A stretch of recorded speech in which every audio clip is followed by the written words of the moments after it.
गुरु जी की प्यारी साध संगत जी, सभी को प्यार भरी राधा स्वामी जी। संगत जी, आज हम चर्चा करेंगे संतों की शक्ति और सत्संग का चमत्कार, कैसे बदलती हैं जिंदगियां।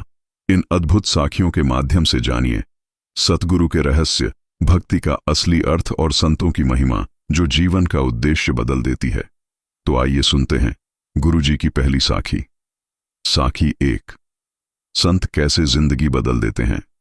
सद्गुरु की महिमा शब्दों में बयान नहीं की जा सकती। वे पापियों को भी गले लगाकर सुधार देते हैं कि सद्गुरु की महानता और कृपा इतनी असीम और अद्भुत होती है कि उसे शब्दों में पूरी तरह व्यक्त करना संभव नहीं है। सद्गुरु परमात्मा के दूत होते हैं जिनका उद्देश्य जीवों को सही मार्ग दिखाना और उन्हें संसार के बंधनों से मुक्त करना होता है। सद्गुरु की सबसे बड़ी विशेषता यह होती है कि वे पापियों और भटके हुए लोगों को भी अपनाकर उन्हें सुधारते हैं। उनकी दया और प्रेम इतना गहरा होता है कि वे किसी के अतीत या गलतियों पर ध्यान नहीं देते। वे अपनी करुणा और मार्गदर्शन से लोगों के जीवन को बदल देते हैं, उन्हें सच्चाई, भक्ति और नैतिकता का पाठ पढ़ाते हैं। सद्गुरु के संपर्क में आकर एक साधारण या भटका हुआ इंसान भी अपनी बुराइयों को त्याग कर आध्यात्मिकता और परमार्थ के मार्ग पर चल पड़ता है। यही सद्गुरु की महिमा है जिसे समझना और बयान करना आसान नहीं। इसी तरह एक बार बारिश के मौसम में कुछ साधु महात्मा अचानक कबीर साहिब के घर आ गए। बारिश के कारण कबीर साहिब बाजार में कपड़ा नहीं बेच सके थे और घर में मेहमानों के लिए खाना भी काफी नहीं था। उन्होंने अपनी पत्नी लोई से पूछा, क्या कोई दुकानदार कुछ रसद, आटा दाल हमें उधार दे देगा जिसे हम बाद में कपड़ा बेचकर चुका देंगे। पर एक फकीर जुलाहे को भला कौन उधार देता जिसकी कोई निश्चित आय भी नहीं थी। लोई कुछ बनियों की दुकानों पर गई पर सभी ने नकद पैसे मांगे। आखिर एक बनिया उधार देने को तैयार हो गया, पर उसने यह शर्त रखी कि वह एक रात उसके साथ बिताए। यह नीचता भरी शर्त उसे बुरी तो बहुत लगी, लेकिन वह खामोश रही। जितनी रसद उसे चाहिए थी बनिए ने दे दी। जल्दी से घर आकर लोई ने खाना बनाया और जो बातचीत बनिए से हुई थी कबीर साहिब को बता दी। रात होने पर कबीर साहिब ने लोई से कहा कि बनिए का कर्ज चुकाने का वक्त आ गया है और यह भी कहा कि चिंता मत करना, मालिक सब ठीक करेगा। जब वह तैयार हो गई तो वे बोले, बारिश हो रही है और गली कीचड़ से भरी है, तुम कंबल ओढ़ लो, मैं तुम्हें कंधे पर उठाकर ले चलता हूं। जल्दी ही दोनों बनिए के घर पहुंच गए। लोई अंदर चली गई और कबीर साहिब दरवाजे के बाहर उसका इंतजार करने लगे। लोई को देखकर बनिया बहुत खुश हुआ, पर जब उसने देखा कि बारिश के बावजूद न लोई के कपड़े भीगे हैं और न ही पांव पर कीचड़ लगा है तो उसे बहुत हैरानी हुई। उसने पूछा, क्या कारण है कि कीचड़ से भरी गली में से तुम आई हो, फिर भी तुम्हारे पांवों पर कीचड़ का एक छींटा भी नहीं। लोई ने जवाब दिया, इसमें हैरानी की कोई बात नहीं, मेरे पति मुझे कंबल ओढ़ाकर अपने कंधे पर बिठाकर यहां लाए हैं। ये सुनकर बनिया दंग रह गया। लोई का निर्मल निष्पाप चेहरा देखकर वह बहुत प्रभावित हुआ और अविश्वास से उसे देखता रहा। जब लोई ने कहा कि उसके पति कबीर साहिब वापस ले जाने के लिए बाहर इंतजार कर रहे हैं तो बनिया अपनी नीचता और कबीर साहिब की महानता को देख शर्म से पानी पानी हो गया। उसने लोई और कबीर साहिब दोनों से घुटने टेककर माफी मांगी। उठो मेरे भाई, कबीर साहिब बोले, लाखों में शायद ही कोई एक आधा जीव होगा जो कभी रास्ते से भटका ना हो। कबीर साहिब और उनकी पत्नी अपने घर लौट आए। बनिया देर रात तक बीती हुई घटना के बारे में सोचता रहा। अंत में इस नतीजे पर पहुंचा कि संसार में एक ही सच्चा मार्ग है और वह है परमार्थ का मार्ग। सुबह कबीर साहिब को ढूंढता हुआ वह उनके घर पहुंचा और समय बीतने पर उनके प्रेमी शिष्यों में गिना जाने लगा। संतों के पास हर भटके हुए को सही रास्ते पर लाने के अपने अनोखे तरीके होते हैं। हाँ जी संगत जी, तो बढ़ते हैं गुरु जी की दूसरी साखी की ओर। साखी 2। क्यों, ऐसा क्यों? जमाने के इनकलाब से हैरान न हो, क्योंकि आसमान को इस तरह की हजारों कहानियां और मंत्र याद हैं। इसका तात्पर्य है कि समय के बदलाव और दुनिया के उतार चढ़ाव से चौंकने या परेशान होने की जरूरत नहीं है, क्योंकि यह सब संसार का स्वाभाविक चक्र है। जैसे आसमान ने अनगिनत कहानियां और अनुभव देखे और संजोए हैं, वैसे ही यह संसार भी परिवर्तनशील है। इंसान को समझना चाहिए कि हर परिवर्तन के पीछे एक गहरी सच्चाई छुपी है और इसे सहनशीलता और समझदारी से स्वीकार करना चाहिए। एक बार का जिक्र है, एक साहूकार था जो अपने कारोबार में अन्य लोगों से बहुत भिन्न था। उसे एक पूरे गुरु की खोज थी जो उसे सत्य का ज्ञान दे सके। उन दिनों गुरु नानक देव का नाम हिंदुस्तान के कोने कोने में फैल चुका था। उस साहूकार को उनके दर्शन की बहुत चाह थी, क्योंकि उसे विश्वास था कि वही उसे रूहानी भेद पाने का तरीका बता सकते हैं। गुरु नानक देव जी जगह जगह की यात्रा करते हुए संयोग से उस साहूकार के गांव में आ पहुंचे। उन्होंने कुछ दिनों तक उसी गांव में रहने का फैसला किया। सैकड़ों लोगों ने उनके सत्संग से लाभ उठाया और नामदान भी प्राप्त किया। इनमें वह साहूकार भी शामिल था। साहूकार के घर के पास उसका एक बहुत पुराना और गहरा मित्र रामदास रहता था। वह भी साहूकारी करता था। गुरु नानक देव के बारे में उसने बहुत सी बातें सुन रखी थी, इसलिए वह भी उनका सत्संग सुनने का इच्छुक था।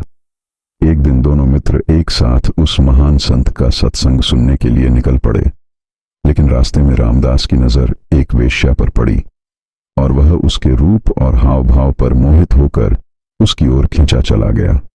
उसके मित्र ने उसे रोकने की कोशिश करते हुए कहा, भले आदमी, मुक्ति के आनंद को छोड़कर नरक की आग में मत कूदो। लेकिन उसका तर्क कुछ काम ना आया। आखिर साहूकार अकेला ही सत्संग में चला गया।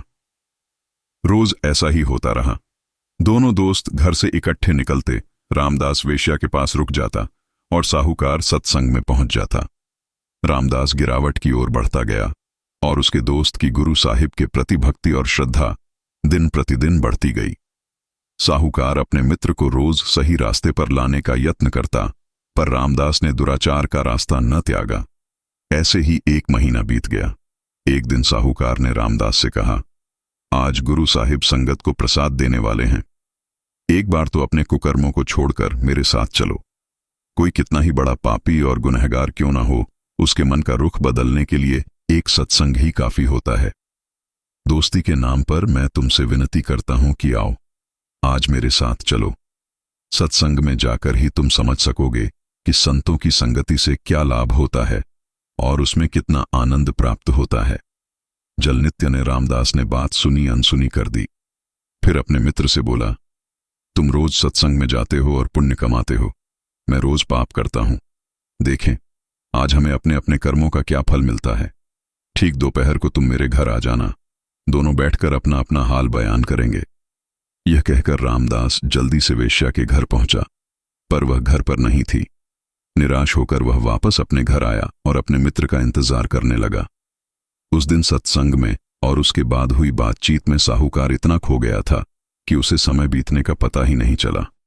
इसलिए उसे उस दिन घर पहुंचने में बहुत देर हो गई।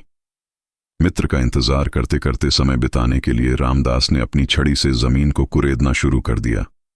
जमीन नरम थी, इसलिए मिट्टी निकलती गई। थोड़ी देर के बाद छड़ी एक मिट्टी के घड़े से टकराई, जिसके मुंह पर ढक्कन लगा हुआ था। रामदास ने ढक्कन हटाया तो देखा कि ऊपर ही एक सोने की मोहर पड़ी है। ये सोचकर कि पूरा घड़ा मोहरों से भरा होगा, उसने जल्दी से उसे जमीन में से निकाल लिया। पर जब उसने देखा कि उसमें केवल एक मोहर है और बाकी सब कोयले के टुकड़े हैं, तो वह बहुत निराश हुआ। खुद को दिलासा देते हुए उसने कहा कि चलो, बिना मेहनत किए एक मोहर तो मिली। उसी समय उसका मित्र लंगड़ाता हुआ चला आया। वह दर्द से बहुत परेशान दिखाई दे रहा था। तुम्हें क्या हुआ? रामदास ने पूछा। क्या बताऊं, अचानक एक लंबा शूल मेरे पैर में चुभ गया और मैं जख्मी हो गया। बदकिस्मती से शूल अंदर ही टूट गया, जिससे दर्द और भी बढ़ गया। इस पर रामदास हंसा और बोला, मेरे भाई, अब तुम खुद ही देख लो कि सत्संग में जाकर तुम्हें क्या मिला और पाप करने से मुझे क्या हासिल हुआ। तुम शूल की पीड़ा से चिल्ला रहे हो और मुझे सोने की मोहर मुफ्त मिल गई है। क्या तुम अब भी सत्संग का गुणगान करते रहोगे? ये शब्द चाहे एक ऐसे व्यक्ति ने कहे थे जिसे संतों के सत्संग के आनंद का जरा भी अनुभव नहीं था, फिर भी साहूकार के मन में शंका पैदा हो गई। वह सोचने लगा, ऐसा क्यों है कि दुनिया में पाप फलता फूलता है और नेकी करने वाले हमेशा दुख और मुसीबतें ही झेलते हैं। रामदास हमेशा पाप करता रहा और मैं सच्चे दिल से तुम्हारी भक्ति करने की कोशिश करता रहा, फिर भी उसे मोहर मिली और मुझे मिला शूल का असहनीय दर्द। सतगुरु की संगत में जाने का कोई लाभ है भी या नहीं? क्या मुझे गुरु के दिखाए रूहानी मार्ग पर चलते रहना चाहिए? कहीं यह सब एक भ्रम, एक धोखा तो नहीं?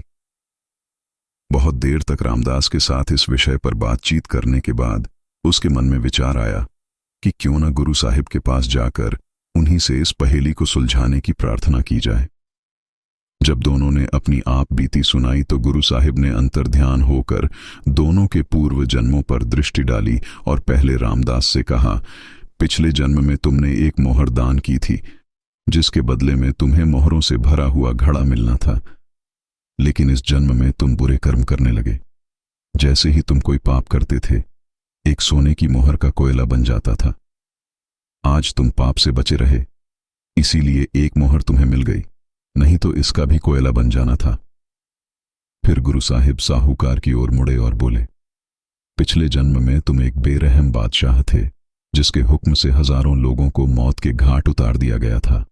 इन कुकर्मों का बदला तुम्हें जुल्म सहकर और फांसी के तख्ते पर लटक कर देना था। लेकिन तुम सत्संग में आने लगे और गुरु की शरण में आ गए, इसलिए तुम्हारे कर्मों का बोझ हल्का होता गया। अनगिनत लोगों की हत्या का तुम्हें क्या फल भोगना पड़ा। तुम एक दर्दनाक मौत से बच गए और तुम्हारी सूली का सूल हो गया। गुरु साहिब के वचन सुनकर दोनों उनके चरणों पर गिर पड़े और अपने गुनाहों की माफी मांगने लगे। जैसे जैसे समय बीतता गया, दोनों का मन निर्मल होता गया और उनकी जिंदगी ही बदल गई। दोनों साध संगत की सेवा और गुरु भक्ति में अपना समय बिताने लगे। पूरे सद्गुरु के सत्संग और शरण की महिमा अपार है। इससे सूली का सूल बन जाता है। हाँ जी संगत जी, आइए बढ़ते हैं तीसरी साखी की ओर। साखी 3। राजा भर्तृहरि और अमर फल कूड़ कूड़े, नेह लगा विसरिया करतार, किस नाल की चय दोस्ती, सब जग चलनहार। मनुष्य झूठे संसार से प्रेम लगा बैठता है और अपने सच्चे मालिक को भूल जाता है। वह अस्थायी चीजों में उलझा रहता है, जो केवल मोह और भ्रम है। इस संसार में किसी से सच्ची मित्रता या संबंध करना मुश्किल है, क्योंकि यह संसार नश्वर है। यहाँ सब कुछ अस्थायी है, सब चलायमान है। किसी भी सांसारिक वस्तु या व्यक्ति पर पूरी तरह निर्भर होना व्यर्थ है। सच्चा प्रेम और विश्वास केवल परमात्मा के प्रति होना चाहिए, क्योंकि वही शाश्वत और सच्चा है। इसी तरह एक बार राजा भर्तृहरि ने अपने महलों में एक सती की तारीफ की, जिसने अपने पति के साथ जलकर जान दे दी थी, क्योंकि उन दिनों भारत के कुछ भागों में सती प्रथा जारी थी। उसकी पत्नी बोली कि उस स्त्री ने अपने आप को चिता तक जाने की फुर्सत ही क्यों दी, क्यों न पहले ही मर गई। राजा भर्तृहरि ने सोचा कि इसने बड़े ऊंचे वचन कहे हैं। दिल में विचार आया कि आजमाइश तो करें। एक दिन वह शिकार को गया। एक हिरण का शिकार करके अपने कपड़े उसके खून से लथपथ करके घर भेज दिए और कहला भेजा कि राजा शेर के शिकार को गया था, लेकिन शेर ने उसको मार डाला। जब उसकी स्त्री ने यह बात सुनी तो गश खाकर गिर पड़ी और एकदम प्राण त्याग दिए। राजा भर्तृहरि को बहुत अफसोस हुआ कि इतनी नेक पत्नी हाथ से गंवा दी, लेकिन जल्दी ही उसने दूसरी शादी कर ली। कुछ समय बाद एक साधु राजा के पास आया और उसे एक फल दिया, जिसमें यह खूबी थी कि बूढ़ा खाए तो सदा के लिए जवान हो जाए। भर्तृहरि ने सोचा, मैंने फल खाया तो क्या फायदा, रानी को दे दूं। उसने सोचा कि यह भी पहली पत्नी जैसी होगी और फल देते समय यह बता दिया कि इसके खाने से बूढ़ा हमेशा के लिए जवान हो जाता है। बदकिस्मती से उसकी दूसरी रानी पहली रानी से बिल्कुल उलट थी। रानी का दिल कोतवाल पर था। उसने वह फल कोतवाल को दे दिया। कोतवाल उस रानी से ही प्रेम नहीं करता था, उसकी प्रीति एक वेश्या के साथ भी थी। उसने वह फल वेश्या को दे दिया। वेश्या को जब उस फल के गुणों के बारे में पता चला तो उसने सोचा कि मेरी सारी उम्र बुरे कामों में ही बीती है, मैंने फल खाकर यही कुछ करना है, क्यों न यह फल राजा को दे दूं। राजा बड़ा धर्मात्मा है, उसके राज्य में प्रजा को बहुत अधिक सुख है। जब राजा के पास फल आया, उसने पहचान लिया। वेश्या से कहा कि सच बता, यह फल कहां से लाई है। कहने लगी कोतवाल से मिला था। राजा ने नौकर भेजकर कोतवाल को बुलाया और पूछा, सच बताओ, तुम्हें यह फल कहां से मिला। कोतवाल पहले तो इधर उधर टालने लगा, लेकिन जब राजा ने धमकाया तब बोल पड़ा कि रानी से मिला है। फिर रानी को बुलाया। उस वक्त राजा भर्तृहरि ने पहले अपने आप को कोसा कि धिक्कार है मुझको, जो मैंने एक पतिव्रता स्त्री की बेकार में आजमाइश की और फिर ऐसी औरत के जाल में फंसा। फिर धिक्कार है उस रानी को जो राजा को छोड़कर नौकरों के पीछे भागती है। फिर धिक्कार है कोतवाल को जिसको रानी मिली, लेकिन रानी को छोड़कर वेश्या के पीछे भागता है। यही सब सोचते हुए राजा भर्तृहरि ने राजपाट त्याग दिया और अपनी शेष आयु प्रभु भक्ति में बिताई। राजा भर्तृहरि की साखी हमें सिखाती है कि संसार की हर वस्तु अस्थायी है। जब राजा को अपने कर्मों का एहसास हुआ तो उन्होंने राजपाट त्याग दिया और शेष जीवन प्रभु भक्ति में लगा दिया। क्या हमें भी इस अस्थायी संसार से ऊपर उठकर सच्चे मालिक को पहचानने की कोशिश नहीं करनी चाहिए?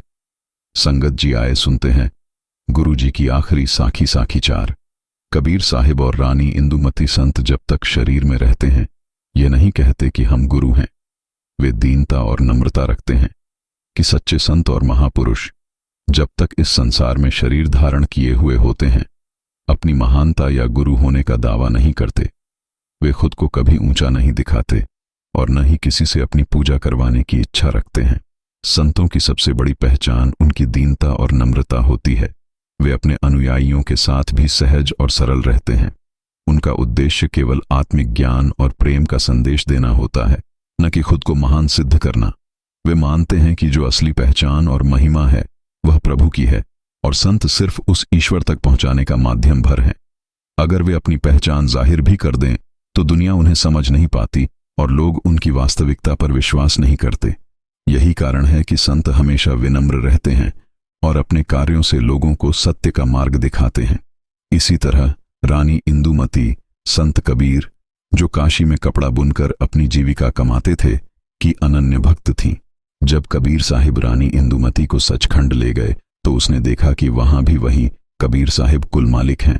कहने लगी, अगर आप मुझे मृत्यु लोक में ही बता देते तो इतनी मेहनत करने की क्या जरूरत थी? कबीर साहिब ने कहा, क्या तू वहां मुझे मानती? कह देती कि एक मनुष्य है जो कहता है कि मैं सत्पुरुष हूं। अगर संत कह दें कि हम ऐसे हैं तो कोई माने ही नहीं। संत जो ताकत लेकर आते हैं उसको जाहिर नहीं करते बल्कि चुप रहते हैं। सो मतलब ये है कि लोगों को संतों की खबर नहीं होती कि वे क्या हैं, किस देश से आते हैं। अगर खबर होती तो क्या गुरु नानक देव जी से चक्की पिसवाते, दूसरे संतों से भी ऐसा व्यवहार करते? सोचिए, क्या हम संतों की सच्ची पहचान कर सकते हैं? क्या उनके द्वारा दिखाए गए मार्ग पर पूरी श्रद्धा से चल सकते हैं? संगत जी, अगर ऐसी ही प्रेरणादायक और रूहानी साखियां सुनने की इच्छा है तो हमारे चैनल को सब्सक्राइब करें और इस वीडियो को लाइक करना ना भूलें। राधा स्वामी जी।